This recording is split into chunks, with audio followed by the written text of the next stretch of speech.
नमस्कार मित्रांनो, स्वागत आहे तुमचं आताच्या ब्रेकिंग न्यूजमध्ये. मित्रांनो, भारतामध्ये औषधं खरेदी करण्याच्या पद्धतीमध्ये मोठा बदल होण्याची शक्यता आहे. आतापर्यंत रुग्णांना पूर्ण स्ट्रीप घ्यावी लागत होती.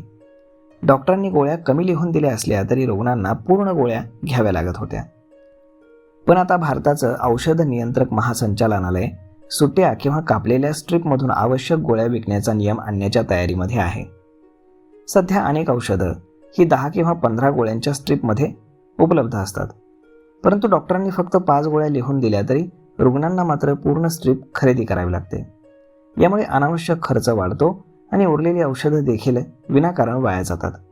या पार्श्वभूमीवरती सुट्या गोळ्या विकण्याचा प्रस्ताव पुढे आलाय. हा निर्णय भारताच्या सुमारे 50 अब्ज डॉलरच्या फार्मा उद्योगावर आणि 20 ते 25 अब्ज डॉलरच्या रिटेल फार्मसी मार्केटवरती मोठा परिणाम करणारा ठरू शकतो.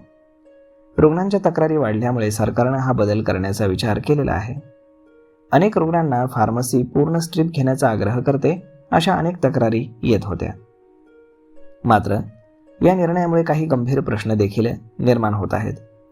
फार्मसीच्या मते जेव्हा स्ट्रीप कापली जाते तेव्हा त्यावरची महत्त्वाची माहिती जसे की एक्सपायरी डेट, बॅच नंबर आणि औषधाचं नाव कळत नाही.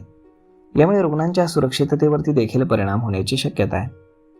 अपोलो फार्मसी आणि टाटा MG सारख्या मोठ्या चेनने देखील या अंमलबजावणीबाबत शंका व्यक्त केलेल्या आहेत. आरोग्य तज्ज्ञांच्या मते हा निर्णय रुग्णांसाठी फायदेशीर असला तरी तो काळजीपूर्वक राबवणं अत्यंत गरजेचं आहे. सुट्ट्या औषधांवरती विश्वासाचा प्रश्न देखील निर्माण होऊ शकतो. तसेच चुकीच्या डोसचा धोका आणि औषधांचा ट्रॅक ठेवण्यामध्ये अडचणी येऊ शकतात. फार्मा कंपन्यांनी देखील यामध्ये बदल करण्याची गरज व्यक्त केली आहे. उदाहरणार्थ, जर एखाद्या अँटीबायोटिकचा कोर्स 5 दिवसांचा असेल तर स्ट्रीपमध्ये 10 गोळ्या असाव्यात ना की 15. यामुळे स्ट्रीप कापण्याची गरजच निर्माण होणार नाही.